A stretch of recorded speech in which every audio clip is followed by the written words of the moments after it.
चेतावनी चेतावनी। दोस्तों, पिछले हफ्ते हमारे YouTube चैनल पर किसी ने फेक स्ट्राइक मार दी थी। उसी वजह से हम वीडियो अपलोड नहीं कर पा रहे थे।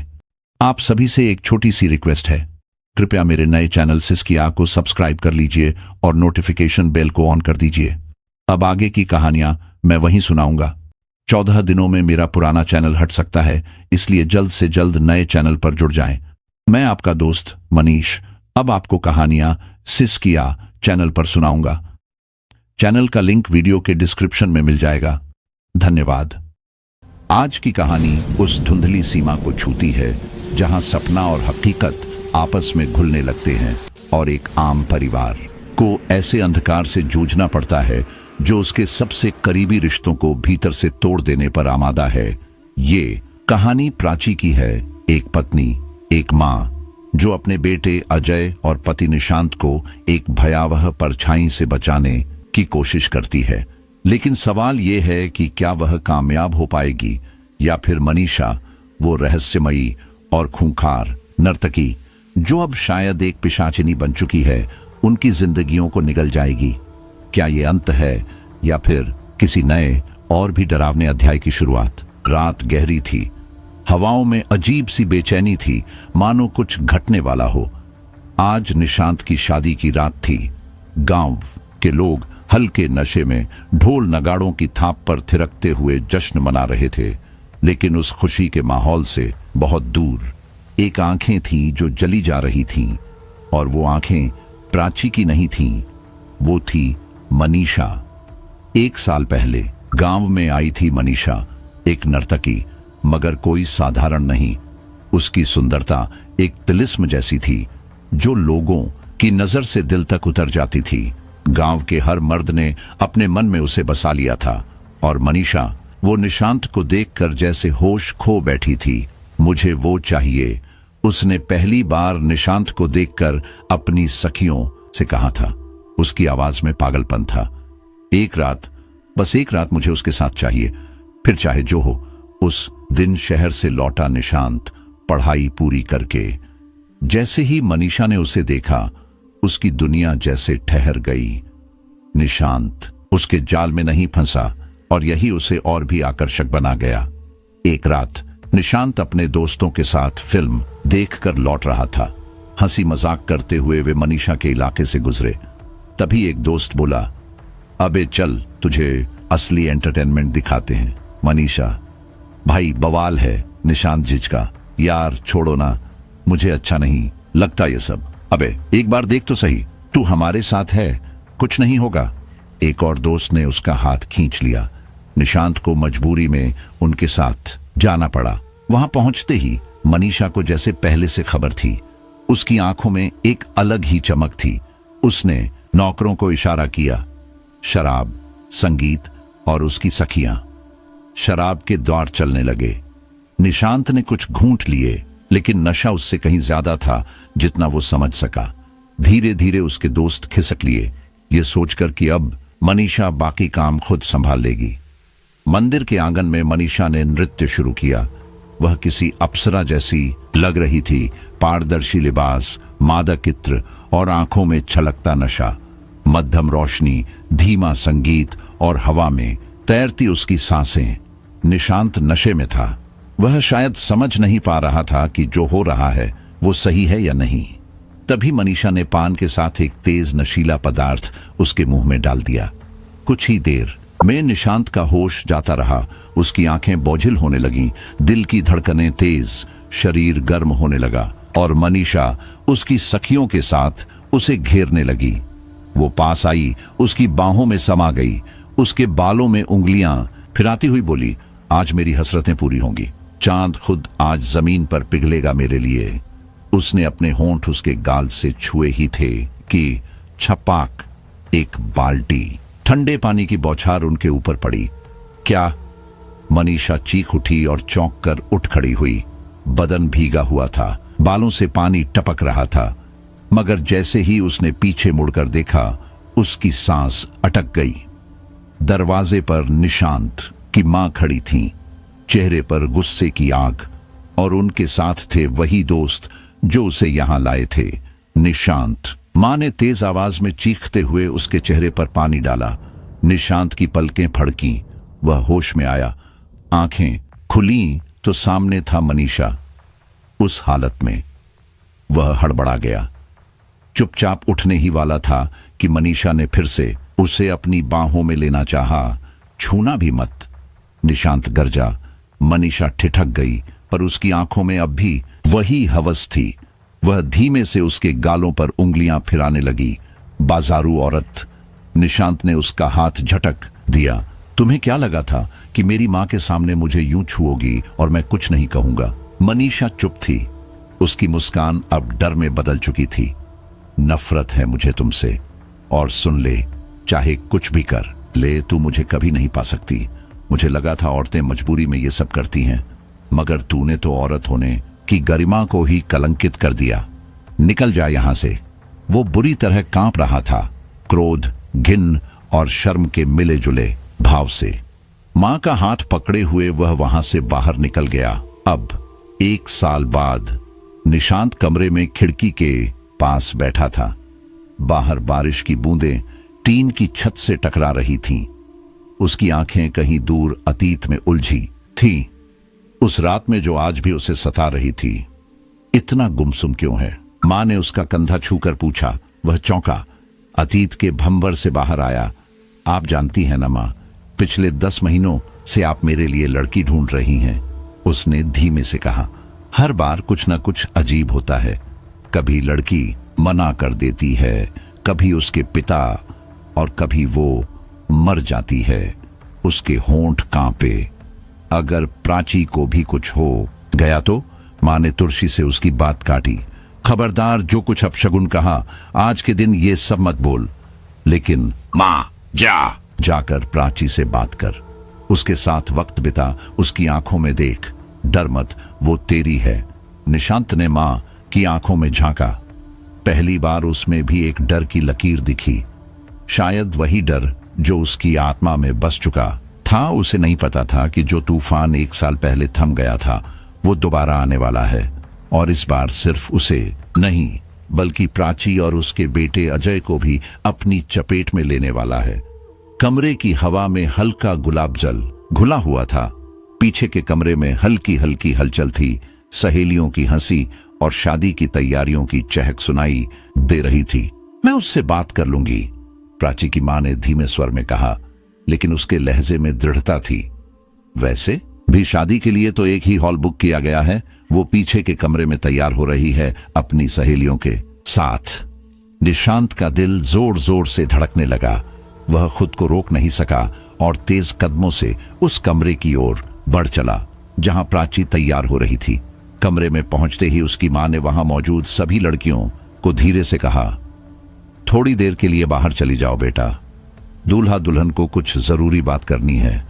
लड़कियां मुस्कुराते हुए बाहर निकल गईं, लेकिन प्राची ने हल्की सी मुस्कान के साथ 2 सहेलियों का हाथ पकड़कर कहा, तुम दोनों रहो यार, बस 2 मिनट। निशांत धीरे से पास आकर बैठ गया। उसकी आवाज फुसफुसाहट जैसी थी। तुम ठीक तो हो ना प्राची? प्राची की बड़ी बड़ी आंखों में हल्की बेचैनी थी। उसने अपनी उंगलियां आपस में मरोड़ते हुए कहा, मुझे कुछ अजीब सा लग रहा है निशांत, जैसे दिल बैठा जा रहा हो। घबराहट हो रही है, कुछ गलत सा महसूस हो रहा है। एक सहेली ने हंसते हुए कहा, अरे वाह जीजा जी, शादी में बस 2 घंटे बचे हैं और घबराहट आपको हो रही है? ये तो लड़कियों को होती है आम तौर पर। दूसरी ने दरवाजा बंद करते हुए शरारती लहजे में कहा, हम घबराहट दूर कर देते हैं जीजा जी, बस अब आपकी शाम खास बन जाएगी। निशांत हल्का सा मुस्कुराया, मानो ये सब शादी की मस्ती का हिस्सा हो। लेकिन तभी कुछ ऐसा हुआ कि उसके होश उड़ गए। दरवाजे की ओर देखा तो सामने खड़ी प्राची, मगर यह वही लड़की नहीं लग रही थी जिससे वह पिछले 2 महीने से प्यार कर रहा था। लाल जोड़े में लिपटी लड़की अब बेहद छोटे कपड़ों में, मादक अंदाज में, आंखों में अजीब सी चमक लिए कमर पर हाथ रखे खड़ी थी। उसकी आंखें शराबी थीं, होंठों पर एक अजीब मुस्कान और चाल में एक रहस्यमय लचक। ये क्या है? निशांत की आवाज जैसे गले में अटक गई। प्राची ने हल्के स्वर में गुनगुनाना शुरू किया। उसकी आंखें कुछ खोज रही थीं, या शायद किसी प्यास से भरी थी। सहेलियां हंसती हुई बाहर चली गईं। उन्हें यह सब बिल्कुल सामान्य लगा। निशांत जैसे किसी सम्मोहन में बंध गया। उसकी चेतना और विवेक दोनों धीरे धीरे धुंधलाने लगे। उसने खुद को रोकने की कोशिश नहीं की। यह उसकी शादी का दिन था और उसके मन में यह भाव था कि अगर यह सब प्राची की मर्जी से हो रहा है तो इसमें कुछ अनुचित नहीं। उसने प्राची को बाहों में भर लिया। समय जैसे ठहर गया। कुछ देर बाद दोनों चुपचाप एक दूसरे की बाहों में बैठे हुए थे। तभी प्राची की मां कमरे में दाखिल हुई। चलो बच्चों, अब मुहूर्त में बस 1 घंटा बचा है, उन्होंने हंसते हुए कहा। प्राची अब पूरी तरह शांत और प्रसन्न दिख रही थी, जैसे कुछ हुआ ही न हो। निशांत ने उसका हाथ थामते हुए कहा, मैं तुमसे बहुत प्यार करता हूं। आज का ये लम्हा मैं कभी नहीं भूलूंगा। अब मैं मंडप में चल रहा हूं, लेकिन तुम्हारा इंतजार करूंगा। जैसे ही वह मुड़ा, प्राची ने उसका हाथ खींचकर उसे रोका। अब तो कबूल है ना हमें? निशांत ठिठक गया। उसकी भौहें हल्की सी सिकुड़ी। प्राची, ये कौन सी भाषा में बात कर रही हो? प्राची ने नखरे से मुंह फुला लिया। मैं नाराज हूं, आपने मेरे सवाल का जवाब नहीं दिया। अब मेरी सजा यह है कि आपको मुझे खुद शादी में बुलाना होगा, वो भी 3 बार। नहीं तो मैं नहीं करूंगी आपसे शादी। निशांत हंसते हुए बोला, ये भी कोई जिद है भला? लेकिन प्राची की आंखों में शरारत के पीछे कुछ और भी था, कोई परछाई जो उस वक्त नजर नहीं आई। ठीक है, उसने मुस्कुराते हुए कहा, मैं आपको अपनी शादी में आमंत्रित करता हूं। आपका मेरी शादी में स्वागत है। आपका मेरी शादी में स्वागत है। आपका मेरी शादी में स्वागत है। उसने यह कहते हुए कमरे से विदा ली और मंडप की ओर बढ़ गया। शादी का माहौल खूब रौनक भरा था। प्राची की सजी हुई सूरत और निशांत की आंखों में चमक, दोनों एक सुंदर बंधन में बंध गए। मां ने प्राची का गृह प्रवेश किया, आरती उतारी और बड़े प्रेम से बहू को अपने घर में स्वागत किया। रात के खाने के बाद दोस्तों ने निशांत को प्राची के कमरे तक छोड़ दिया। निशांत मुस्कुराते हुए कमरे में गया, प्राची के पास बैठा और धीरे से उसका घूंघट उठाया और फिर उसकी रूह जैसे देह छोड़ गई हो। सामने प्राची नहीं थी, या शायद थी भी। उसकी आंखों में फैला हुआ काजल नीचे तक बह रहा था। होंठों पर पान की लाली थी और पैरों में बंधे घुंघरुओं की हल्की छनछनाहट कमरे में गूंज रही थी। प्राची ने उसे घूरते हुए कहा, क्यों? क्या कहा था तूने? कि तुझे मुझसे नफरत है, कि मैं तुझे कभी हासिल नहीं कर पाऊंगी? निशांत का दिल धड़कना भूल गया। उसके चेहरे पर हवाइयां उड़ने लगीं। प्राची, ये क्या कह रही हो तुम? लेकिन वह लड़की बिस्तर पर चढ़ते हुए उसके सीने पर बैठ गई और चीख कर बोली, प्राची नहीं, मनीषा, मनीषा हूं मैं। क्या बकवास है ये? निशांत कांपते हुए बोला, बकवास? उसकी हंसी कमरे में गूंज गई। वही मनीषा जिसे तुमने अपने प्रेम मिलन से पहले ही छोड़ दिया था, वही जिसे तुमने अपनाया नहीं, वही जिसे तुम्हारी मां ने नाचने वाली और बाजारू कहकर अपमानित किया था। निशांत अब पूरी तरह पसीने पसीने हो चुका था और अब उसने आंखें घुमाते हुए कहा, उस मनीषा को तूने 3 बार अपनी शादी में बुला लिया और शादी भी कर ली। अब तेरे जीते जीना तेरा तांत्रिक कुछ कर पाएगा, ना तेरी मां। उसकी आवाज में अब इंसानीपन नहीं था। तेरी मां को मैं अपने काले तंत्र के गुरु को बलि चढ़ा दूंगी। अब मैं वही मनीषा नहीं रही जो किसी की दया पर जिंदा थी। मैं अब पिशाच हूं, अशुद्ध तंत्र से जन्मी, और अब तुझसे हमेशा जुड़ी रहूंगी। निशांत फूट फूट कर रोने लगा। चली जाओ, मेरी मां को छोड़ दो, मेरी प्राची को लौटा दो। मनीषा झुकी। उसकी आंखों में जली हुई दुनिया की राख थी। तेरी प्राची के लिए मैंने क्या नहीं किया, जान भी दी और अब उसे भी ले ली। याद है 1 साल पहले जब तूने मुझे अपमानित कर अकेला छोड़ दिया था? मनीषा की आवाज में सिहरन थी, जैसे किसी बुझे हुए अंगारे पर फिर से हवा चल गई हो। मैं उस दिन रोती रोती जंगल की तरफ निकल पड़ी थी, अकेले, टूटी हुई, पर अंदर कुछ था जो टूटने से इनकार कर रहा था। मैं तुझसे अपनी अधूरी चाहत पूरी किए बिना हार नहीं मान सकती थी। वो बोलती जा रही थी और निशांत का चेहरा सफेद पड़ता जा रहा था।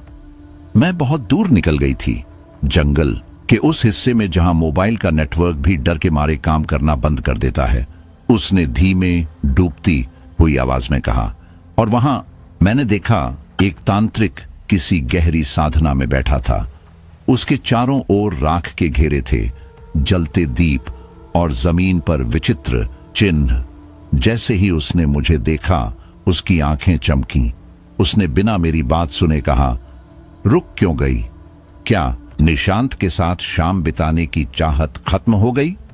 निशांत ने जैसे किसी अनसुनी सच्चाई को महसूस किया। उसकी बात सुनते ही मेरे पैरों तले जमीन खिसक गई। वो कोई आम इंसान नहीं था, वो मेरे मन की बात पढ़ रहा था। मैं उसके पास गई और कहा, नहीं, अब तो उसे पाने की तड़प इतनी बढ़ चुकी है कि मैं कोई भी कीमत चुका सकती। मैं उसे भूल नहीं सकती। मनीषा की आंखों में वह रात अब भी जिंदा थी। तांत्रिक ने मुझे घूरते हुए कहा, यह कोई साधारण तंत्र नहीं है, ये भयंकर काला तंत्र है। इसका कोई तोड़ नहीं, इसकी कीमत बहुत बड़ी है। मैंने उसकी आंखों में झांका और बगैर पलक झपकाए कहा, मैं अपनी जान भी दे सकती हूं, बस मुझे निशांत चाहिए। उसके होंठों पर एक पागल मुस्कान फैल गई। वो मुस्कुराया, एक अजीब सी संतुष्टि थी उसके चेहरे पर। फिर बोला, काले वस्त्र पहनकर वापस आ। मैंने वही किया। मैं अब डर से परे थी। मेरे भीतर बस एक आग थी, तुझे पाने की। वो रात, वो मंत्र, वो डरावना सन्नाटा, सब कुछ मनीषा की आंखों में अब भी धधक रहा था। धीरे धीरे हवा में कुछ भारीपन घुलने लगा। रात के अंधेरे ने अपना असली रूप दिखाना शुरू किया। तभी तांत्रिक ने जोर जोर से किसी को बुलाना शुरू किया। उसकी आवाज जंगल में गूंजने लगी और फिर मनीषा की आवाज कांपने लगी, लेकिन वो रुकी नहीं। फिर सामने आया वो एक भयानक आकृति, जैसे किसी पुरानी सड़ी हुई कब्र से कोई उठ खड़ा हुआ हो। उसका शरीर उस पर रेंगते कीड़े, उसकी घिनौनी सांसें। मैं कांपने लगी थी पर भाग नहीं सकी। निशांत ने अपना सिर पकड़ लिया। तांत्रिक ने कहा, अगर निशांत चाहिए तो इस मुर्दे को खुश करना होगा। मैं कुछ कह पाती उससे पहले ही वो भयानक प्राणी मेरे पास आया और मेरे काले वस्त्र खींचने लगा। मैं चिल्लाती रही, गिड़गिड़ाती रही, लेकिन तांत्रिक ने उसे मेरे लिए नहीं, मुझे उसके लिए बुलाया था। मेरी इच्छा वहां कोई मायने नहीं रखती थी। उसकी सांसें अब भी डरी हुई थीं, लेकिन शब्दों में एक अजीब ठंडक थी। वो मुर्दा 61 दिनों तक मुझे कैद में रखे रहा। वो मुझे यातनाएं देता रहा और धीरे धीरे मेरे शरीर को अपनी दुनिया में खींच लिया। जब वो समय पूरा हुआ, मैं तांत्रिक के पास लौटी। अब मैं वैसी नहीं रही थी, मैं कुछ और बन चुकी थी। निशांत अब भी चुप था। ठंडा पसीना उसके माथे पर चमक रहा था। उसने मुझे सिखाया काले तंत्र, वो मंत्र जिनसे मैं यहीं बैठकर तेरी जिंदगी को नर्क बना सकती थी। मैंने तुझसे जुड़ी हर शादी तोड़ी। जिन लड़कियों से तू जुड़ा, उन्हें मैंने उस काले तंत्र के भूतों को भोग में चढ़ा दिया। उसने ठहर कर गहरी सांस ली। फिर मुझे पता चला तू प्राची को पसंद करता है, उससे तेरी शादी की बात चल रही थी। उसी दिन मैंने तय कर लिया कि अब तुझे हमेशा के लिए अपना बनाना है। निशांत जैसे सब कुछ सुनकर पत्थर हो गया हो। आज मैंने तेरे साथ अपनी हर अधूरी चाहत पूरी कर ली। तेरे बुलाने पर मैंने प्राची के शरीर में प्रवेश किया और उसी के रूप में तुझसे शादी की। तेरी माँ ने खुद मेरा गृह प्रवेश करवाया। अब तू मेरा है निशांत। निशांत धीरे धीरे नीचे बैठ गया। उसकी सांसें तेज थीं। उसका दिल जैसे सीने से बाहर निकलने को था। मनीषा अब पूरी तरह अपने उन्माद में थी। उसने निशांत का हाथ पकड़ा, उसे खींचा और कसकर अपने बाहों में भर लिया। अब मैं कभी तुझे छोड़कर नहीं जाऊंगी, उसने फुसफुसाकर कहा। हर रात तू मेरी प्यास बुझाएगा, हमेशा, हर बार। उस रात निशांत को वो पिशाचिनी पूरी तरह अपना बना चुकी थी, लेकिन उसके बाद सब कुछ बदल गया। निशांत अंदर से टूटने लगा। उसकी आत्मा जैसे रोज दरकती। मनीषा की प्यास खत्म नहीं होती थी। हर रात उसका रूप और विकराल हो जाता।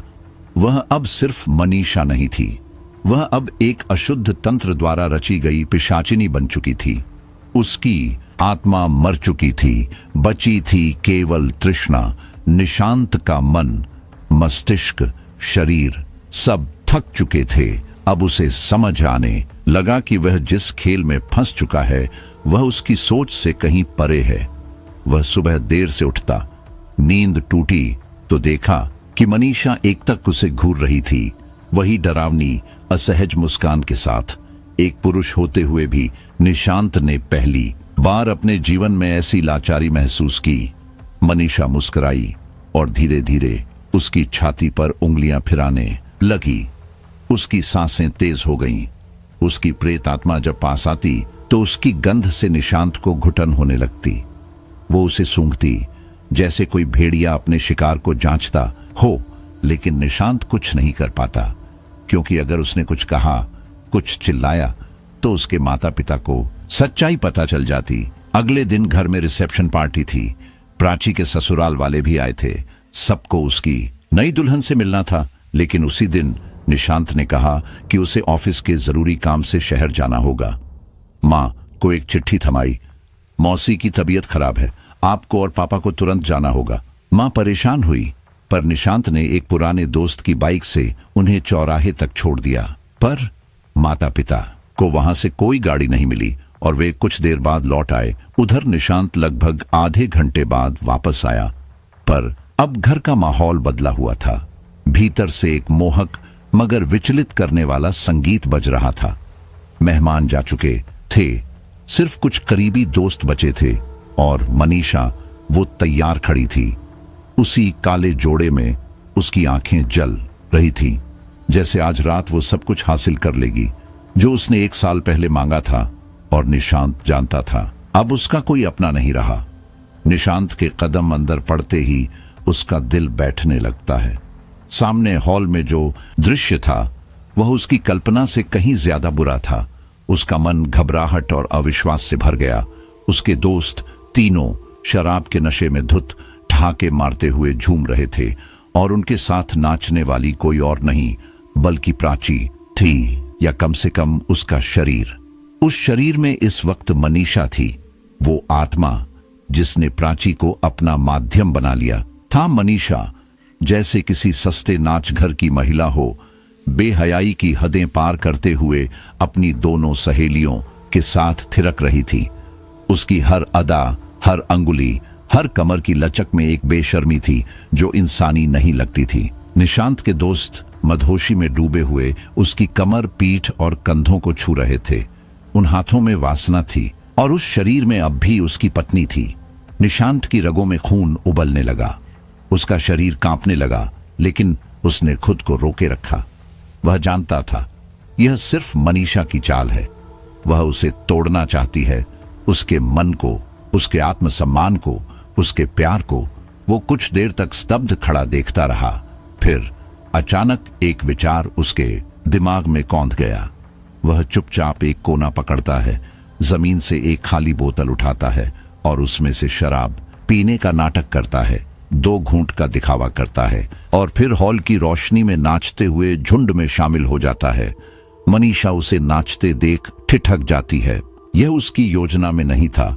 उसका मकसद था निशांत को जलाना, उसे तड़पाना।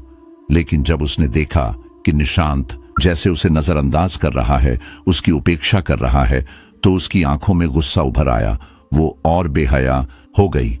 एक मादक हंसी के साथ वह निशांत के सबसे करीबी दोस्त की गोद में बैठ जाती है और शरीर को कुछ इस तरह मटकाती है जैसे वह उसे पूरी तरह अपने वश में करना चाहती हो। फिर अचानक ही वह अपनी नाइटी उतारकर बाकी दोस्तों की ओर फेंक देती है। निशांत की आंखों में आंसू नहीं आते, पर उसका दिल भीतर ही भीतर फटने लगता है।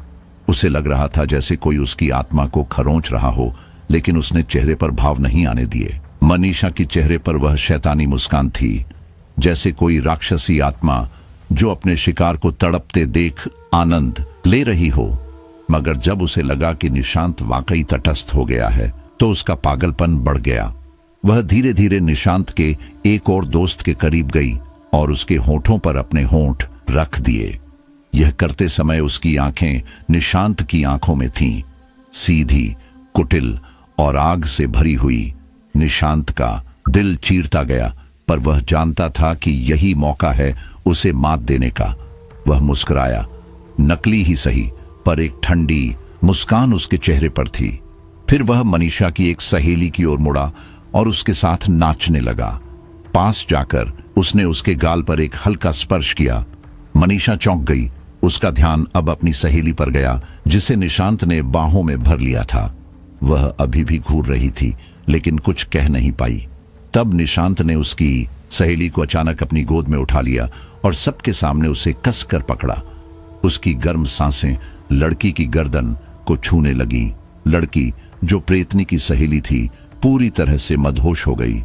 निशांत की मर्दानगी, उसका आत्मविश्वास, उसकी नजदीकियां, सब उसे पिघलाने लगे। वह मचलने लगी, जैसे कोई स्त्री जिसे वर्षों बाद स्पर्श मिला हो। मनीषा की आत्मा अब भीतर ही भीतर जल रही थी, पर निशांत यहीं नहीं रुका। उसने लड़की को उठाया और सीधा अपने कमरे में ले गया। कमरे में जाकर उसने और भी अंतरंग अभिनय शुरू किया।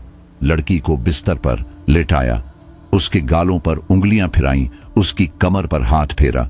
वह बुरी तरह कांप रही थी, लेकिन खुद को रोक नहीं पा रही थी। बाहर खड़ी मनीषा अब तिलमिला चुकी थी। वह जोर जोर से दरवाजा पीटने लगी, लेकिन निशांत ने दरवाजा नहीं खोला। फिर अचानक एक झंझनाती चीख के साथ प्राची का शरीर लुढ़क गया। मनीषा अब अपने असली रूप में कमरे में घुसी। कमरा एक पल में सड़ांध से भर गया। दीवारें जैसे कांप उठीं। मनीषा का शरीर अब नग्न था। उसके पैर उल्टे हो चुके थे, बाल हवा में लहराते नागिन की तरह फन उठा रहे थे। उसकी आंखें खून से लाल थीं, नाक से रक्त बह रहा था।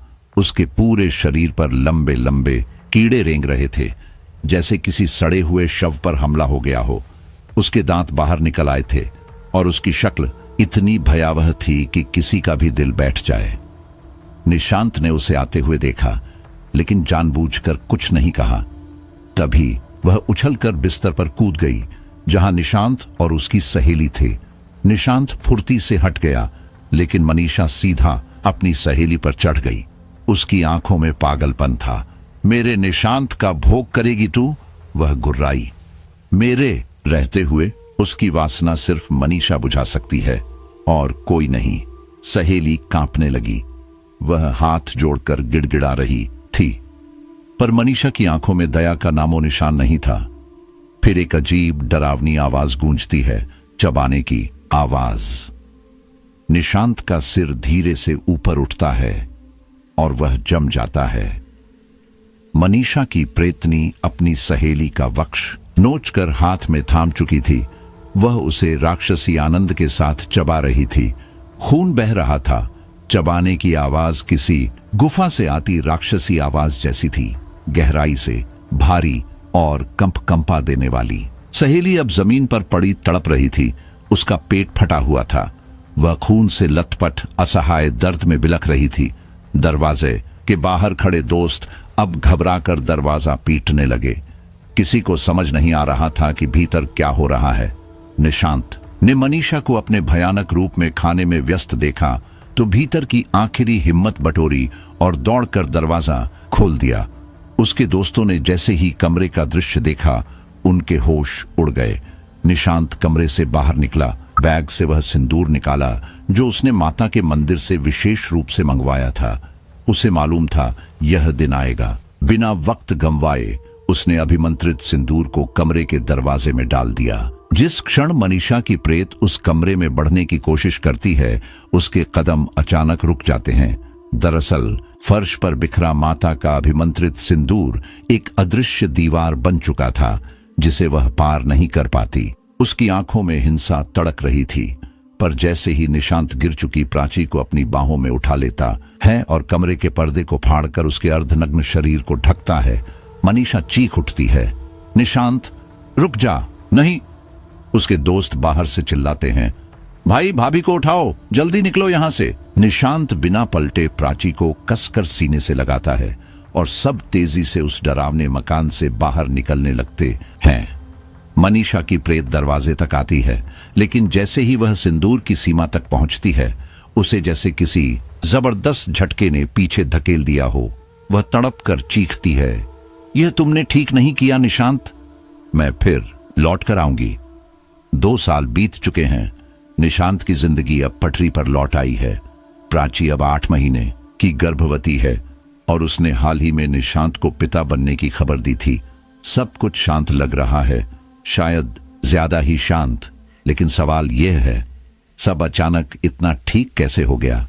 उस रात जब सब कुछ टूट चुका था, निशांत ने आखिरी उम्मीद के तौर पर उस तांत्रिक पिचानी से मदद ली थी। उसके निर्देशानुसार उसने माता के अभिमंत्रित सिंदूर से मनीषा की आत्मा को उसी घर के भीतर बांध दिया था। फिर प्राची को उठाकर अपने दोस्तों के साथ वीरपुर हमेशा के लिए छोड़ दिया। अब वह अपने माता पिता के साथ एक दूसरे गांव में बस गया है। लेकिन वीरपुर अब वैसा नहीं रहा। गांव में अजीब घटनाएं रोज घट रही हैं। लोग बिना किसी बीमारी के अचानक मरने लगे हैं। घरों में बिना वजह पशु चीखने लगते हैं और हर अमावस्या को उस डरावने घर से एक औरत की चीखें आती हैं, एक गहरी घुटी हुई सिसकी जो गांव के मर्दों को जैसे सम्मोहित कर लेती है। जो भी उस घर की तरफ जाता है फिर कभी वापस नहीं आता। अब गांव वालों ने मजबूर होकर वीरपुर छोड़ दिया है। खेत खलिहान, मंदिर, कुएं सब वीरान पड़े हैं। लगता है मानो कोई साया पूरे गांव पर छाया हुआ है। इसी बीच आज की रात, अमावस्या की रात, निशांत बेचैन है। प्राची उसके पास है, लेकिन उसका मन जैसे किसी अदृश्य डर से कांप रहा है।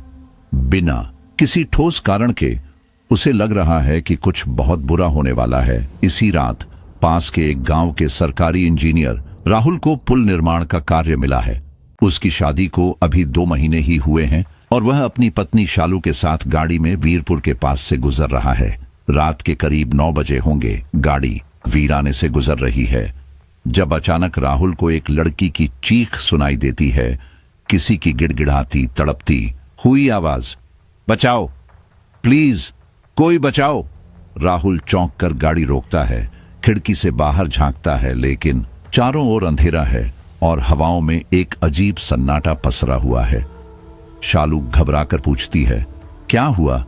राहुल गलती से मुस्कुराने की कोशिश करता है, कुछ नहीं, शायद कोई जानवर था।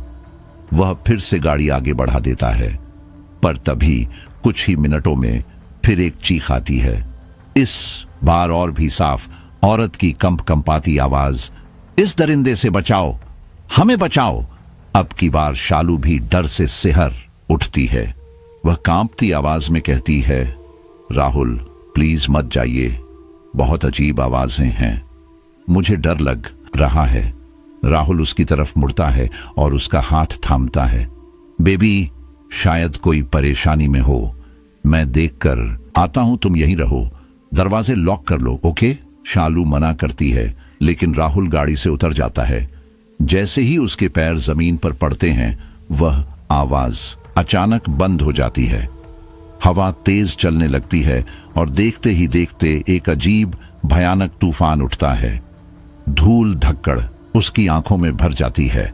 वह आंखें मलता है पर कुछ दिखता नहीं। शालू गाड़ी के अंदर से चिल्ला रही है, राहुल वापस आओ। वह बाहर निकलने की कोशिश करती है, लेकिन दरवाजे खुद ब खुद लॉक हो जाते हैं। उधर राहुल को लगता है जैसे कोई अदृश्य ताकत उसे खींच रही हो। उसके कदम रुकते ही नहीं और थोड़ी ही देर में वह खुद को वीरपुर के उसी शापित घर के सामने खड़ा पाता है। वह आंखें मसलता है और घर को घूरता है। सामने से कोई आ रहा है, एक औरत, लेकिन वह प्राची जैसी लग रही है। अरे यार, मैं कहां आ गया हूं? वह खुद से फुसफुसाता है। यह घर तो वीरान होना चाहिए था। वह वापस मुड़ने ही वाला होता है कि तभी दरवाजे पर एक खूबसूरत औरत खड़ी दिखाई देती है। उसकी लाल साड़ी उसके गोरे शरीर से यूं लिपटी होती है जैसे किसी शैतान की बाहें हों। उसके गीले बाल, चमकती आंखें और लाल होंठों की मादकता राहुल के दिल को जैसे थाम लेती है। उसका शरीर कांप उठता है, लेकिन तभी उसे शालू की याद आती है। वह एक क्षण को रुकता है, खुद को संयत करने की कोशिश करता है और वापस मुड़ने लगता है। तभी आसमान फटने जैसी बारिश शुरू हो जाती है। वह शालू की चिंता में उस औरत को नजरअंदाज करके आगे बढ़ता है। तभी पीछे से एक स्वर उसे रोकता है, एक धीमा मोहक स्त्री स्वर। मुद्दतों बाद आई है ये झरोखे की रात, आज तो पास आने दे, भूल जा खुद को मुझ में और मुझे भी भूल जाने दे। राहुल ठिठक जाता है, पलट कर देखता है। वही औरत अब पूरी तरह भीग चुकी है, उसकी साड़ी उसके शरीर से चिपकी हुई है। उसके शरीर से उठती गंध बारिश में भी महसूस की जा सकती है। उसकी आंखों में ऐसी गहराई है जैसे कोई डूब जाए। राहुल कुछ पल उसे देखता रह जाता है, फिर खुद को रोके बिना उसके पीछे पीछे घर में घुस जाता है। भीतर अंधेरा और नमी है। वह औरत उसे इशारे से एक कमरे में ले जाती है। राहुल जैसे सम्मोहन मेन है, अंदर एक पुराना बिस्तर पड़ा है। वह औरत राहुल को उस पर धक्का देती है। राहुल चौंकता है लेकिन आंखें बंद कर लेता है। वह औरत उसके सीने पर अपनी उंगलियां फिराने लगती है। राहुल हल्के से मुस्कुराता है और अपनी आंखें खोलकर उसके चेहरे से गीले बाल हटाता है और तभी उसकी सांसें थम जाती हैं। लेकिन तभी गांव की नींद तोड़ती हुई एक दिल दहला देने वाली चीख हवा में गूंज उठती है। वह आवाज किसी और की नहीं, राहुल की थी। राहुल! शालू की आंखें चौंधिया जाती हैं। वह घबराहट में गाड़ी का शीशा तोड़ डालती है और नंगे पांव भागती है उस खौफनाक घर की ओर जो अब किसी कब्र की तरह शांत और ठंडा था। वह अंदर घुसती है, सांसें तेज, दिल उखड़ा हुआ। दीवारों पर पुराने खून के छींटे, जले हुए दियों की बू और फर्श पर बिखरे राख के ढेर उसके पैरों के नीचे चरमराते हैं। और फिर उसने देखा राहुल जमीन पर पड़ा तड़प रहा था। उसके ऊपर झुकी एक काली साया, कोई औरत नहीं, एक भयानक प्रेत थी जो उस पर अपने अशुद्ध इरादों की क्रूरता से बरस रही थी। राहुल की आंखें आधी खुली थीं, होठों पर झाग और पूरा शरीर जैसे किसी जीवित लाश में बदल रहा था। शालू का कलेजा मुंह को आ गया। उसकी चीख गूंज उठी, छोड़ दे मेरे पति को डायन! उसकी आवाज दीवारों से टकराकर लौटती है। तभी अंधेरे के कोने से एक घिनौनी खोखली हंसी गूंजती है, मनीषा की। छोड़ दूंगी तेरे पति को। वह बेशर्म ठाके लगाते हुए बोली, बस एक काम कर दे मेरा, इस लाल रेखा को मिटा दे। शालू की नजर उस सिंदूर की रेखा पर जाती है जो दरवाजे के पास जमीन पर बनी थी। राहुल को बचाने वाली आखिरी रक्षा रेखा। ये उसकी आंखों से आंसू बहते हैं, पर राहुल की कराह सुनकर वो कुछ भी सोच नहीं पाती। दौड़कर बाल्टी में पानी भरती है और कांपते हाथों से उस लाल रेखा को धो देती है। रेखा मिटते ही जैसे कोई दरवाजा खुल गया हो। वह प्रेत अब राहुल को छोड़ पलक झपकते ही शालू पर टूट पड़ती है। उसकी चीखें गूंजती हैं, पर अब देर हो चुकी थी। राहुल अपनी आंखों के सामने देखता है, शालू का शरीर 2 हिस्सों में बंट चुका है। उसका दिमाग सुन्न हो जाता है, गला फटने को आता है, पर आवाज नहीं निकलती। वह बस चीखता है, बार बार, बेबस। फिर अचानक एक काली सुनामी जैसी आंधी उस घर से उठती है। मनीषा अब आजाद हो चुकी थी। पहली ही सांस में वह हवाओं को चीरती हुई अपने काले तांत्रिक गुरु बटुकनाथ के पास पहुंचती है। उसके कदम जमीन पर नहीं पड़ते, जैसे वह हवा में बह रही हो। बटुकनाथ उसे देख सिहर उठता है, पर खुद को संभालते हुए सवाल करता है, अब भी निशांत को पाने की लालसा रखती है? तू उससे प्रेम नहीं करती थी, तुझे वासना चाहिए थी। तुझे जिंदा इंसान चाहिए या एक और मुर्दा? मनीषा का चेहरा एक पल को मासूम दिखता है, फिर वह बोलती है, नहीं गुरुजी, मुझे सिर्फ निशांत चाहिए। उसकी मौजूदगी का नशा, उसका एहसास, वो पल दोबारा चाहिए। बटुकनाथ का चेहरा सख्त हो गया। अब तू मेरे किसी काम की नहीं, चली जा। मनीषा की आंखें छलछला उठती हैं। उसकी आवाज टूटती है, काश उस रात तूने कहा होता कि अपना काम खुद कर, पर तूने मुझे उस मुर्दे के हवाले कर दिया। उसने तब तक मेरा भक्षण किया जब तक मेरी आत्मा शरीर से अलग नहीं हो गई। मुझे आज भी नहीं पता मेरा शरीर कहाँ है। बटुकनाथ उठकर उसकी ओर देखता है, फिर तीखे स्वर में कहता है, तू प्रयोग का हिस्सा थी, और जब तू मेरे पास आई थी तेरे भीतर रत्ती भर भी अच्छाई नहीं थी। अगर होती तो वो तांत्रिक मुर्दा तुझे कभी छू भी नहीं पाता। उसका तंत्र अशुद्ध शरीर ही चाहता था। तू वैसी ही थी, परिपक्व, पाप से भरी। मनीषा अब चुप थी, लेकिन उसकी आंखों में फिर से निशांत को पाने की आग जल रही थी। बटुकनाथ ने फिर कहा, मैंने तुझे तभी पहचान लिया था। तेरा मन कलुषित था। शुद्ध स्त्री उस मुर्दे के किसी काम की नहीं थी। अब चल यहां से। मनीषा हिचकते हुए पीछे हटने लगी और फिर जैसे दिल फटने वाला हो वह जोर जोर से रोने लगी। उसके विलाप से हवाएं कांप उठीं। बटुकनाथ का दिल पिघल गया।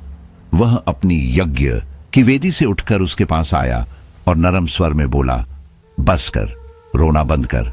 मैंने तुझसे जो किया उसका पश्चाताप है मुझे। मैं तेरी मदद करूंगा, तेरे शरीर को खोजूंगा और विधिपूर्वक तेरी आत्मा को मुक्त करूंगा।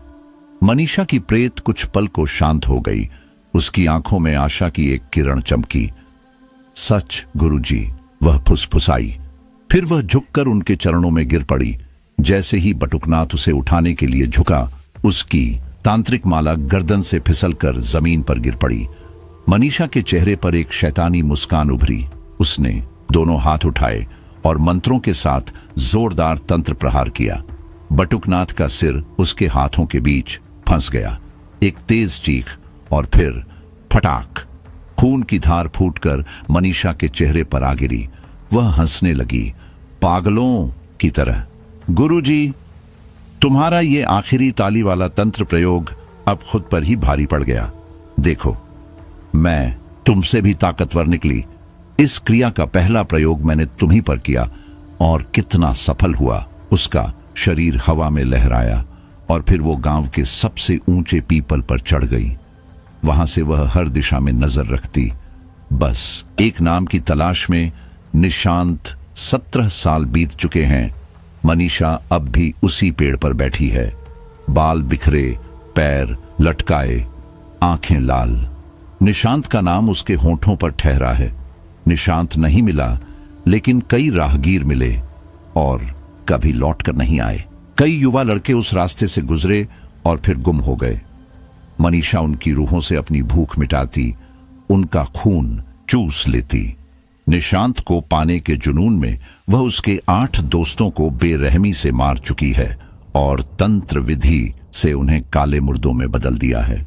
फिर भी निशांत अब तक गायब है। उधर निशांत की जिंदगी अब स्थिर है। उसका एक बेटा है, अजय, जो अब 16 साल का हो चुका है। 2 साल पहले उसके माता पिता का निधन हो गया था, पर वह और उसकी पत्नी प्राची अपने छोटे से परिवार में खुश हैं। एक बात हमेशा निशांत को परेशान करती थी, अगर लड़की हुई तो क्या वह मां की तरह? इस डर से उसने हमेशा प्राची से कहा, हमें बेटा ही चाहिए। शायद इसलिए जब अजय हुआ तो दोनों राहत की सांस ले पाए। निशांत ने मनीषा को यादों में दफना दिया था। गांव से मीलों दूर बस गया था। उसके पुराने दोस्त भी उसे ढूंढ नहीं पाए। उस रात के बाद से उसने किसी से संपर्क नहीं किया। सब कुछ ठीक ही था, जब एक दिन फिर कुछ हुआ। शाम को ऑफिस से लौटकर वह थके कदमों से घर में दाखिल होता है। बैग सोफे पर रखता है, किचन से पानी लाता है और टेबल पर बैठकर आंखें बंद करता है। तभी किसी के गाने की धीमी रहस्यमयी आवाज हवा में तैरती हुई उसके कानों तक आती है। एक पल को वह जड़ हो जाता है। आवाज वही थी, वही पुरानी डरावनी धुन।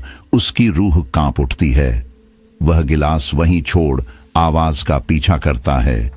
धीरे धीरे कांपते कदमों से उसका मन कहता है, ये सब फिर से शुरू हो गया है। निशांत को जैसे ही वो आवाज सुनाई दी, उसका शरीर एक पल को सिहर गया। आवाज में कोई अजीब, मोहक लेकिन डरावना सा खिंचाव था। वह धीमे धीमे कदमों से उस दिशा में बढ़ा जहां से आवाज आ रही थी, अजय के कमरे की ओर। कमरे का दरवाजा आधा खुला था। अंदर झांकते ही वह ठिठक गया। अजय, उसका जवान मासूम बेटा, शीशे के सामने खड़ा था, आंखें बंद, चेहरे पर अजीब तरह की तृप्ति, और गा रहा था। गाना कोई सामान्य धुन नहीं थी, उसमें एक बेइंतहा आकर्षण था। जैसे कोई पुराना मनहूस जादू बार बार दोहराया जा रहा हो। निशांत की रगों में डर दौड़ गया। वह कुछ पल वहीं खड़ा रहा, स्तब्ध। फिर अचानक गुस्से से भभकते हुए दरवाजा पूरी ताकत से खोला। अजय, उसने गरजते हुए कहा, क्या गा रहे हो तुम? ये गाना कहां से सीखा? अजय चौंक गया, जैसे किसी गहरे स्वप्न से बाहर खींच लिया गया हो। उसकी आंखें अभी भी भारी थीं, पर उसने कुछ कहने की कोशिश की। पापा, वो मैं बस मत कर, जवाब दो। ये बेहुदा गाना कहां से सुना? उसकी चीख सुनकर पास वाले कमरे से प्राची भागी आई। उसके हाथों में अभी भी धूल से सनी पुरानी किताबें थीं। निशांत, उसने तेज आवाज में कहा, क्या कर रहे हो आप? बच्चे पर इतना चिल्ला क्यों रहे हैं? तुमने सुना ये क्या गा रहा था? कैसी गलत बात? प्राची ने बीच में बात काट दी। शांत हो जाइए, बच्चा है, उसे क्या पता कौन सा गाना सही है कौन सा नहीं। कहीं सुना होगा तो गा दिया। फिर वह अजय की ओर मुड़ी। चलो जल्दी से पापा से माफी मांगो। अजय कुछ पल स्तब्ध खड़ा रहा। उसे समझ ही नहीं आया कि उससे क्या गलती हो गई, लेकिन पिता की आंखों की आग देखकर उसने धीरे से कहा, सॉरी पापा, और सिर झुकाकर कमरे से बाहर चला गया। अगले दिन निशांत ऑफिस में था, लेकिन पिछली रात का वह गीत, उसका अजीब सा असर बार बार दिमाग में घूमता रहा। तभी उसके कुछ साथी पास आ गए। निशांत भाई, सुना तुमने? उस नए बार में एक कमाल की डांसर आई है, कहते हैं ऐसा नाच ना देखा होगा। दूसरे ने जोड़ा, पूरे शहर में बस उसी की बातें हैं। बच्चे बूढ़े सब उसके दीवाने हो गए हैं। आज रात चलो ना, बहाना बनाकर यहीं रुक जाना, सब मिलकर चलते हैं। निशांत ने फीकी हंसी के साथ सिर हिलाया। नहीं यार, मेरा मन नहीं है और कुछ ठीक नहीं लग रहा इन दिनों। वो डांसर की चर्चा होते ही अनजाना डर महसूस कर रहा था। विशेष रूप से अजय की रात वाली हरकतें उसे परेशान कर रही थीं। सब कुछ आपस में जुड़ा हुआ सा लग रहा था। अगले दिन सुबह जब वह अखबार पढ़ रहा था तो उसकी नजर एक खबर पर जा अटकी। शहर के कई नौजवान लड़के रहस्यमय तरीके से लापता। उसकी आंखें खबर पर जम गईं। सीबीआई जांच में जुटी, लेकिन कोई सुराग नहीं। लापता लड़कों के फोन बंद, दोस्तों को भी नहीं है कुछ पता। निशांत के हाथ कांपने लगे। उसके भीतर कुछ खौलने लगा। क्या अजय किसी तरह से इस सब में? नहीं, ये सोच भी नहीं सकता। लेकिन तभी अजय अपने दो दोस्तों के साथ डाइनिंग टेबल पर आ गया। सब सामान्य लगने की कोशिश कर रहे थे, लेकिन निशांत की नजरें अजय पर टिक गईं। उसकी आंखों के नीचे काले घेरे थे, चेहरा थोड़ा उतरा हुआ, फिर भी एक अनजानी ठंडी चमक। वह कुछ पूछने ही वाला था कि प्राची आ गई। उसने अजय के बाल सहलाए और कहा, पापा की डांट से इतना बुरा लगा क्या बेटा? पूरी रात सोए भी नहीं। देखो कैसे काले घेरे बन गए हैं। कमजोर लग रहा है मेरा बेटा। निशांत बस चुप रहा। मन में उथल पुथल चल रही थी। उसके भीतर एक अजीब सी बेचैनी थी, एक शक। मनीषा, उस डांसर और अजय के बीच कोई संबंध, पर यह कैसे हो सकता है? मनीषा एक औरत है, अजय तो अभी बच्चा है। ये पागलपन है, उसने खुद से कहा, और बिना कुछ बोले ऑफिस निकल गया। ऑफिस पहुंचकर भी वो बेचैन रहा। दोस्तों से मनीषा के बारे में और जानने की कोशिश की, लेकिन सब धुंधला था।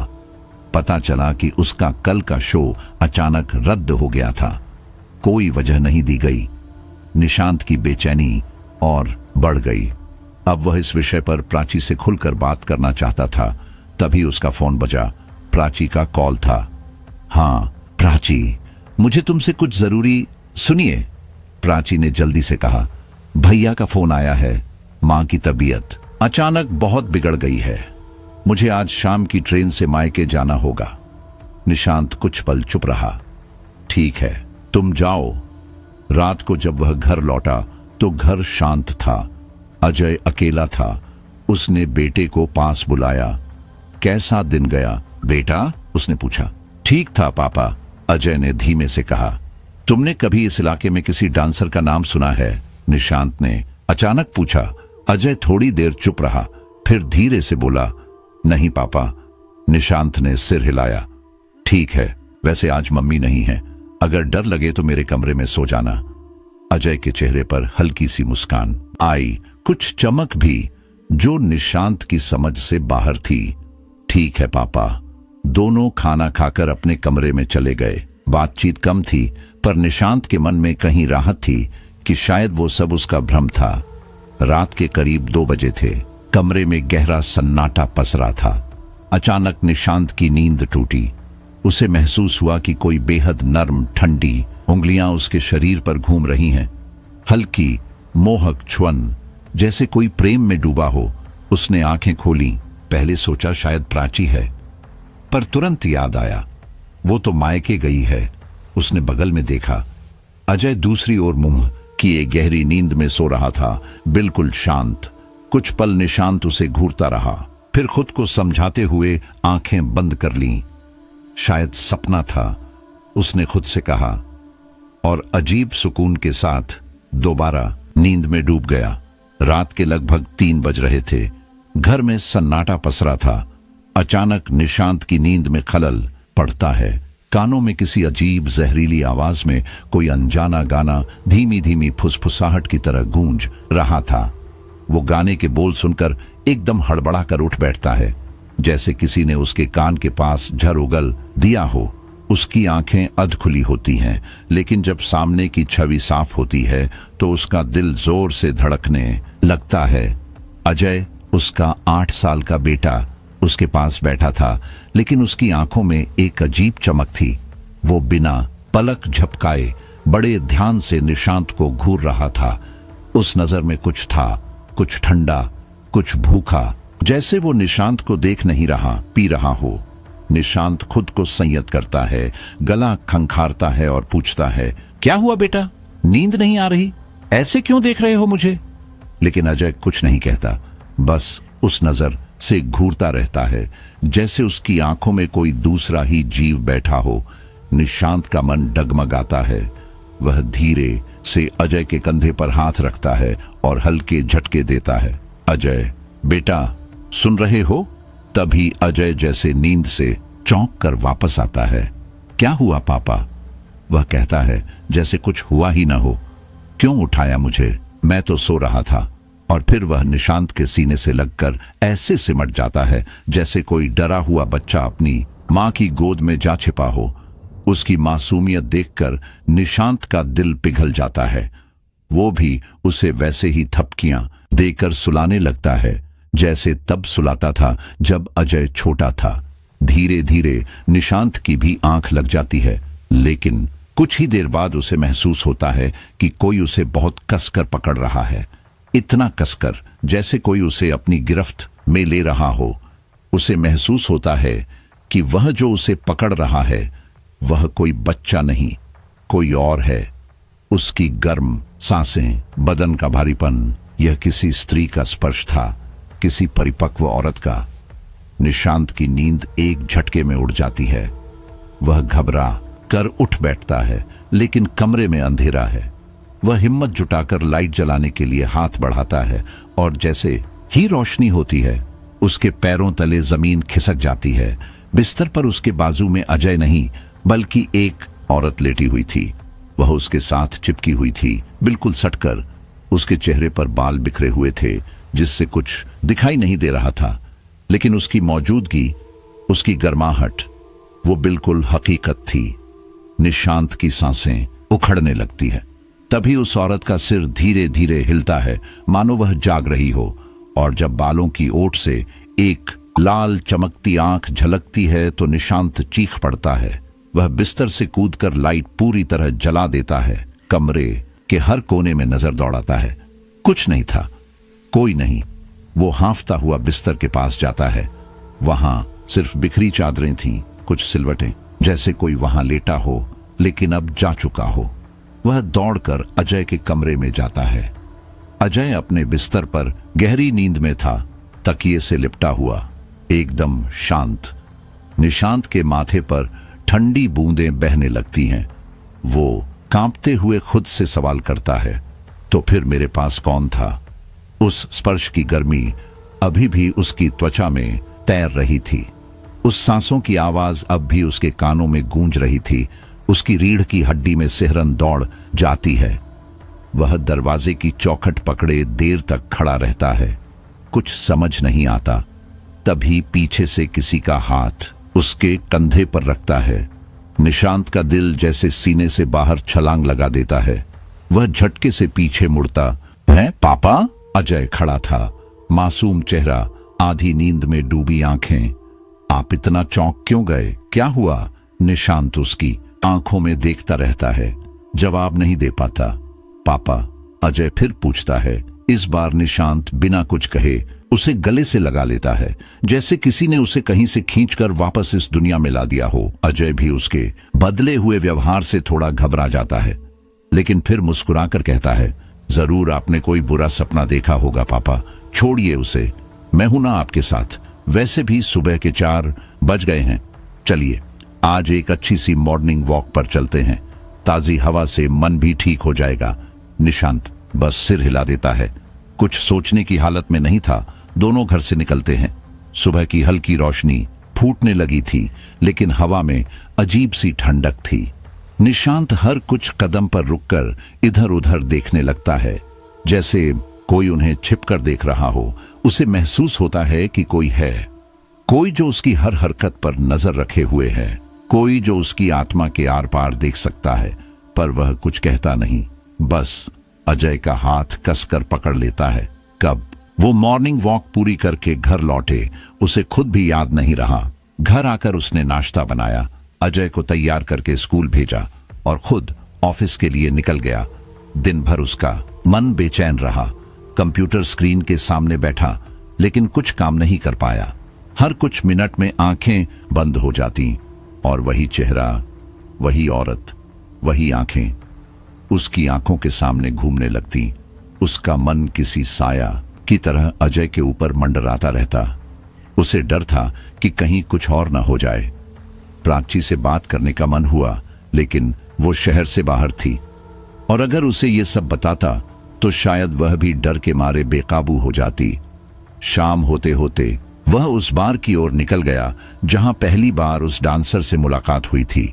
उसे याद था कि उसकी आंखों में भी वही अजीब सी लाल चमक थी। वह पूछताछ करता है, बारटेंडर, वेटर, बाउंसर, जिससे हो सके, लेकिन किसी को उसके बारे में कुछ नहीं पता। ऐसा लगता है जैसे वह औरत कभी अस्तित्व में थी ही नहीं। निराश होकर वह बार के पीछे गली में एक पुराने वेंडर से बात करता है। तभी एक पुरानी तस्वीर उसके हाथ लगती है, धुंधली सी, लेकिन साफ दिख रही है कि एक आदमी के साथ एक औरत खड़ी है। निशांत की आंखें उस चेहरे पर टिक जाती हैं।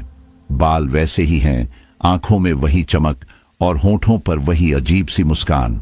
वो चेहरा बिल्कुल वही था, वही औरत जो उसकी नींद में आई थी, या शायद आई नहीं, उसे निगलने आई थी। निशांत के हाथ से तस्वीर गिर जाती है। उसका दिमाग सुन्न हो जाता है। वो बिना कुछ बोले तुरंत बाइक पर सवार होता है और घर की ओर भागता है।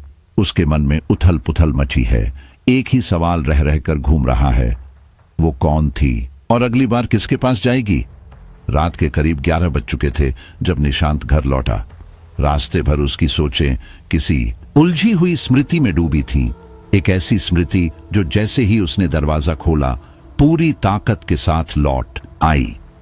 घर का सन्नाटा कुछ ज्यादा ही भारी लग रहा था, लेकिन अजय का ख्याल आते ही वह चिंता से भर गया और जल्दी जल्दी अंदर चला गया। अंदर घुसते ही अजय ने लाइट जलाई। उसकी आंखें नींद में भारी थीं, पर उसके लहजे में एक शिकायत भरी मासूमियत थी। पापा, आप इतनी देर क्यों हो गए? पता है खाना बनाने में कितनी दिक्कत हुई? निशांत के होठों पर एक हल्की सी मुस्कान आ गई। उस एक पल के लिए जैसे सारी चिंता, सारा डर हवा हो गया। वह अजय की ओर देखता है, आंखों में अपनापन लिए बोल पड़ा, क्या बात है, आज मेरे बेटे ने खाना बनाया है? वाह, अब तो भूख और बढ़ गई। अजय का चेहरा खिल उठा। निशांत बिना वक्त गंवाए वॉश बेसिन में हाथ धोकर खाने की टेबल पर बैठ गया। पहला निवाला लेते ही वह बोल उठा, अरे वाह बेटा, तुझे तो शेफ होना चाहिए था। इतना टेस्टी खाना बनाया है, तुझसे तो तेरी मम्मी भी हार मान जाए। जैसे ही प्राची का नाम लिया, अजय के चेहरे पर कुछ बदल गया। मुस्कान तो थी, मगर अब उसमें कोई अजीब सी हरकत झलक रही थी, एक ऐसी झलक जो मासूमियत से कहीं दूर थी। पहले खाना खा लीजिए हुजूर, अजय ने धीरे से कहा। आवाज में एक अजीब सी मिठास थी। फिर मैं आपको दुनिया की सबसे लजीज चीज दिखाता हूं, निशांत ने मुस्कुराकर पूछा। अच्छा जी, अब वो कौन सी चीज है? अजय ने धीरे से सामने रखे एक रेशमी कपड़े को उठाया जो एक थाली को ढक रहा था। नीचे एक पानदान रखा था जिसमें खूबसूरत तरीके से सजाए गए बनारसी पान थे, खुशबूदार, चमकते हुए। निशांत ने बिना ज्यादा सोचे एक पान उठाया और चबाने लगा। स्वाद सच में लाजवाब था और वह अजय की ओर प्रशंसा भरी नजरों से देख रहा था, लेकिन अजय की आंखों में अब कुछ और था। वह नजरें जो निशांत को देख रही थीं, उनमें कोई और ही कहानी थी। वो मासूम आंखें नहीं थीं, वो आंखें किसी चालाक, तजुर्बेकार स्त्री की थीं जो अपने शिकार को पूरी तरह जकड़ चुकी हो। निशांत के शरीर में एक सिहरन दौड़ गई। वह ठिठक गया।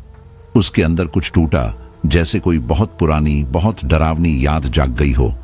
अचानक उसे कुछ समझ आया और उसने पान जोर से थूक दिया।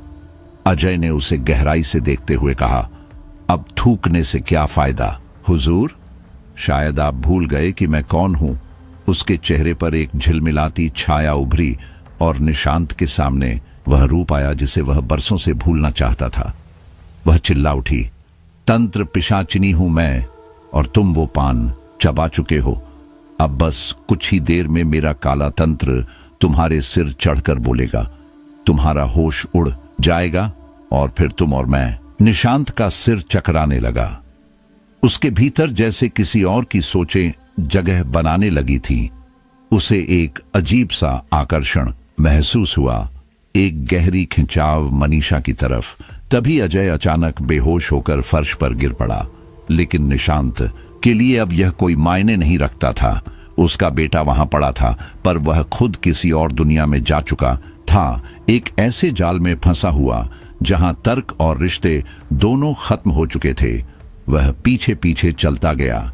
उसकी आंखों के सामने अब वो औरत थी, कामुकता की देवी का रूप ली। वह लहराती कमर से बाथरूम की ओर बढ़ रही थी। बाथरूम में वह फव्वारे के नीचे खड़ी हो गई।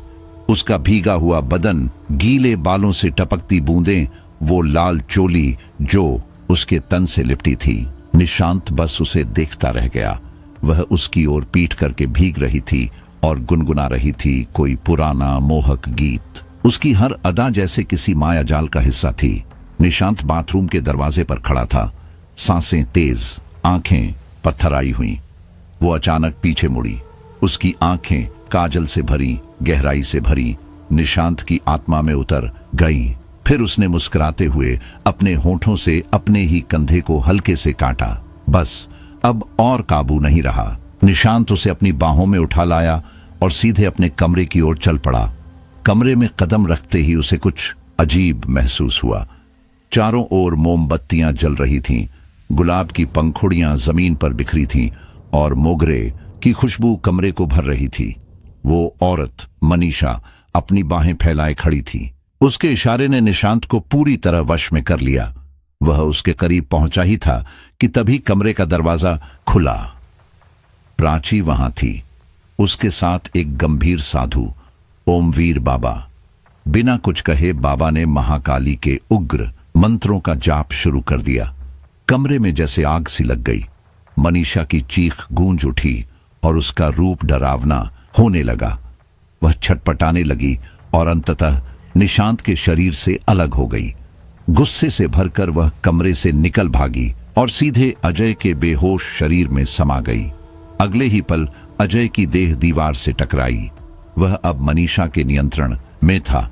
उसने दीवार पर सिर पटकना शुरू कर दिया और चीखी, तेरे पति को तो मैं ले ही जाऊंगी, लेकिन अगर इस बुढ़े ने मंत्र जाप बंद नहीं किया तो तेरा बेटा यहीं मर जाएगा। वह अजय का सिर बेसिन पर मारती जा रही थी, चीख रही थी, बंद करो ये मंत्र, अभी के अभी। प्राची चीखने लगी। उसकी आंखों से आंसू झर रहे थे। कमरे में अब एक युद्ध चल रहा था। आस्था और तंत्र के बीच, ममता और वासना के बीच। अजय की हालत इतनी बिगड़ चुकी थी कि ओमवीर बाबा ने स्थिति को समझते हुए मंत्र जाप वहीं रोक दिया। जैसे ही उनका स्वर थमा, अजय का शरीर जमीन पर भारी धमाके के साथ गिरा, मानो किसी अदृश्य ताकत ने उसे जबरदस्ती नीचे पटक दिया हो। अजय! प्राची चीखते हुए उसकी ओर दौड़ी। वो जमीन पर पड़ा था, बेहोश। उसका चेहरा सफेद पड़ चुका था, शरीर पर जगह जगह गहरे कट और घाव के निशान थे। खून लगातार बह रहा था। उसकी आंखों के नीचे गहरे काले धब्बे बन चुके थे, जैसे कई हफ्तों से नींद नहीं ली हो। मगर ये थकान नहीं थी, ये किसी भीषण मानसिक और आध्यात्मिक यातना की छाप थी। प्राची फूट फूट कर रोने लगी। अजय बेटा, ये क्या हो गया तुम्हें? ओमवीर बाबा उसके शरीर को संभालने में लगे थे, लेकिन तभी मनीषा, वह एक बार फिर निशांत के कमरे की ओर बढ़ी। दरवाजा जोर से बंद हुआ। इस बार अंदर से एक भयानक ठहाका कमरे के अंदर से गूंजा। अब कोई मुझे निशांत को पाने से नहीं रोक सकता। मनीषा की आवाज में एक अजीब पागलपन था। चाहे जो हो जाए, मैं इसे ले जाऊंगी, आज नहीं तो कभी नहीं। प्राची के चेहरे पर जैसे आग जल उठी। उसका दिल जल रहा था। एक ओर उसका मासूम बेटा दर्द में तड़प रहा था और दूसरी तरफ उसका पति इस भूतिया और विक्षिप्त औरत की हवस का निशाना बन रहा था। बस उसकी चीख कमरे की दीवारों से टकराई। उसका स्वर मानो किसी देवी की तरह गूंजा, गंभीर, गर्जन भरा और चेतावनी से भरा हुआ। मैं तेरे काले तंत्र का नाश कर दूंगी मनीषा, वह गर्जी। एक पतिव्रता स्त्री की कसम है ये, मैं तुझे खत्म करके ही रहूंगी।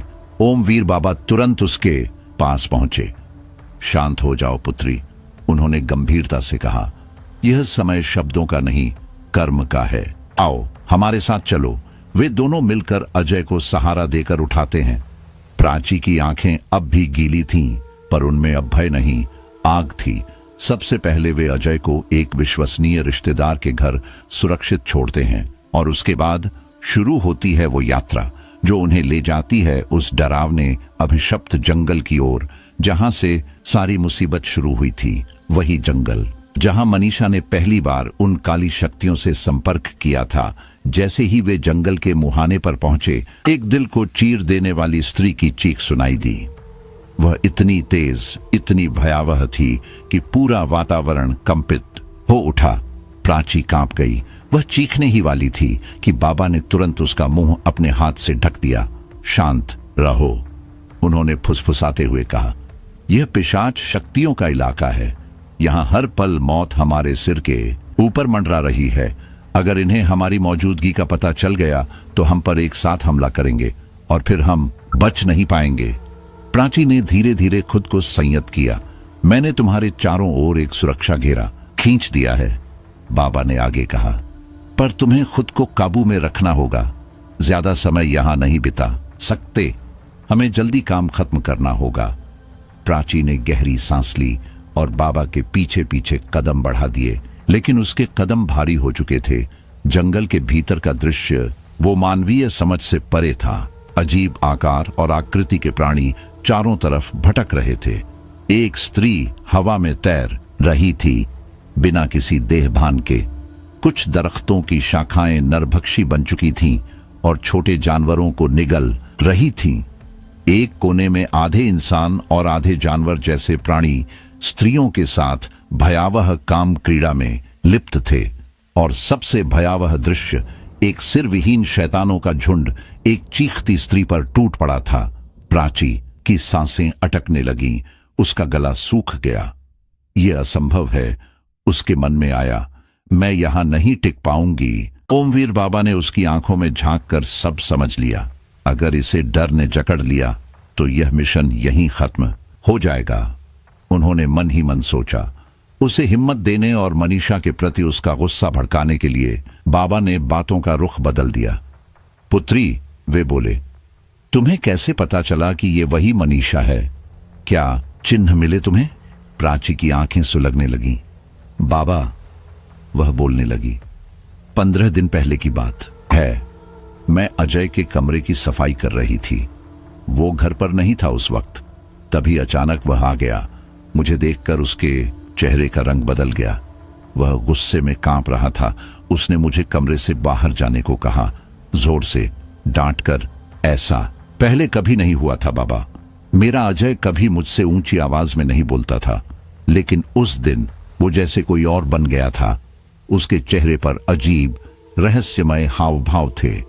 उसकी आंखों में गुस्सा नहीं, कुछ और था, शायद डर, शायद नफरत। उस दिन के बाद से मैं बेचैन रहने लगी। अंदर ही अंदर महसूस कर रही थी कि कुछ गड़बड़ है। और फिर मुझे वो रात याद आई, वो हादसा जब मनीषा ने हमारे परिवार को तोड़ने की कोशिश की थी, जब उस तंत्र पंचनी ने हमें बर्बाद करने की कसम खाई थी। अब समझ में आ रहा है, वो कभी गई ही नहीं थी, वो इंतजार कर रही थी और अब लौट आई है मेरे बेटे के जरिए। प्राची की आवाज कांप रही थी, मगर उसमें डर नहीं, आक्रोश था। ओमवीर बाबा ने एक लंबी सांस ली और मन ही मन कहा, यह क्रोध ही इसकी शक्ति बनेगा। खैर, मैंने जैसे तैसे खुद को संभाला और उस भयानक घटना को भूलकर अपनी दिनचर्या में फिर से लौटने की कोशिश की। लेकिन 2 दिन बाद एक और अजीब चीज ने मुझे अंदर तक झकझोर दिया। मैंने अजय को चुपचाप हमारे शादी के एल्बम को उलटते पलटते देखा। वह पहले कभी इस तरह से एल्बम नहीं देखता था, इतनी देर तक, इतने ध्यान से। मैंने कुछ जाहिर नहीं किया, लेकिन उसी पल से मैंने उस पर नजर रखनी शुरू कर दी। उसकी हरकतों में अब कुछ अलग, कुछ असामान्य सा था।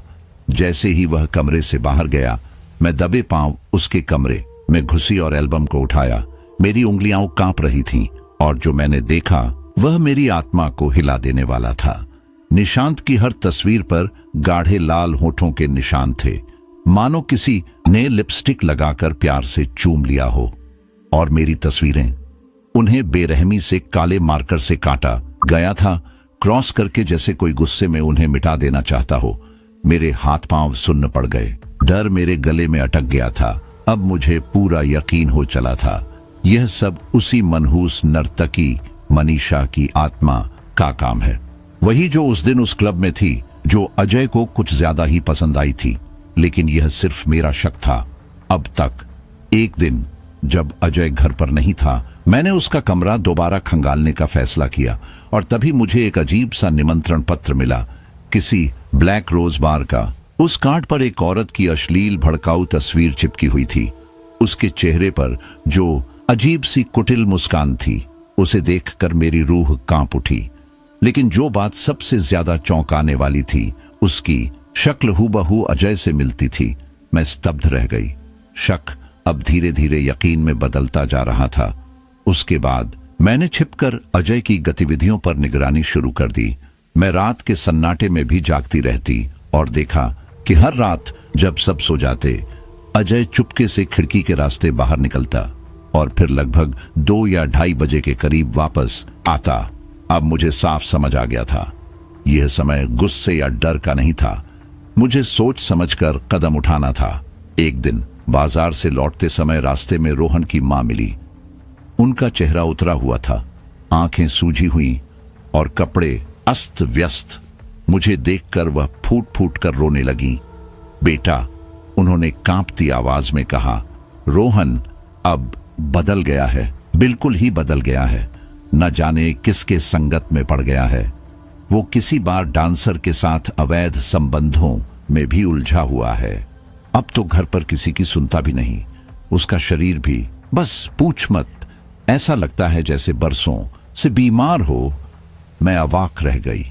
उनके शब्दों ने मेरी सोच को गहरे तक हिला दिया।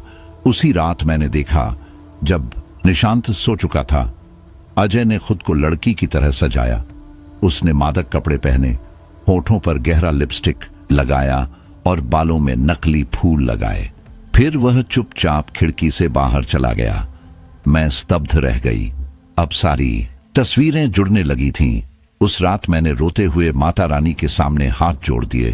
हे मां, मैंने फुसफुसाकर कहा, मुझे हिम्मत दो, इस पिशाचिनी से अपने परिवार को बचाने की शक्ति दो। मैंने चोरी छिपे अजय की वापसी का इंतजार किया। रात के करीब 2 बजे जैसे ही वह खिड़की से भीतर घुसा, मैं दरवाजे के पीछे सन्नाटे में खड़ी हो गई। तभी किसी के कदमों की आहट सुनाई दी। रोहन, वह भी चुपचाप कमरे में दाखिल हुआ और फिर जो दृश्य मैंने देखा वह मेरी कल्पनाओं से परे था। दोनों अजीब ढंग से एक दूसरे के करीब आए। वे जिस तरह से एक दूसरे को छू रहे थे जैसे उन पर कोई बाहरी शक्ति हावी हो। अजय अब एक औरत की तरह पेश आ रहा था, एक मादक, चालाक और आत्मविश्वासी महिला की तरह। मेरा सिर चकरा गया। मैं कांपते हुए वहां से बाहर निकल गई। आंखों में आंसू थे, डर, गुस्से और लाचारी से भरे हुए। अगले दिन मैंने अपने कुछ दोस्तों से संपर्क किया। किसी तरह का बहाना बनाकर मैंने कहा कि मुझे एक ऐसे सिद्ध पुरुष की जरूरत है जो आत्माओं और तांत्रिक शक्तियों को समझ सके। सौभाग्य से मेरी एक सहेली निधि ने मुझे एक ऐसे ही व्यक्ति का पता दिया, स्वामी जी। पर मैं उनके पास पहुंच पाती इससे पहले ही कुछ और घटित हो गया। निशांत ने अचानक अजय को एक अजीब डरावना गीत गाते हुए सुन लिया। उस गीत के बोल सुनकर उसकी आंखें लाल हो गईं, गुस्से से उसकी मुट्ठियां भींच गईं। लेकिन इससे पहले कि वह कोई कदम उठाता मैंने उसे पकड़ लिया। शायद टीवी में सुना होगा, मैंने मुस्कुराकर कहा। बच्चे अक्सर टीवी की चीजें गुनगुनाते हैं, लेकिन अंदर से मैं पूरी तरह डर चुकी थी। मुझे पता था मनीषा अब अपने असली इरादे पर आ चुकी है। वह किसी भी हाल में निशांत को हासिल करना चाहती है। उसे बस एक मौका चाहिए था मेरी गैर मौजूदगी का। मुझे अब कोई और विकल्प नहीं दिखा। मैं मनीषा के चले जाने का बहाना बनाकर सीधे स्वामी जी के पास पहुंची। प्राची की आवाज धीरे धीरे डर और थकावट से कांपने लगी थी। लेकिन इससे पहले कि वह कुछ और कहती, स्वामी जी ने हाथ उठाकर उसे चुप रहने का इशारा किया। उन्होंने चारों तरफ देखते हुए एक डंडे से जमीन पर लगभग 20 फीट का घेरा खींचना शुरू किया।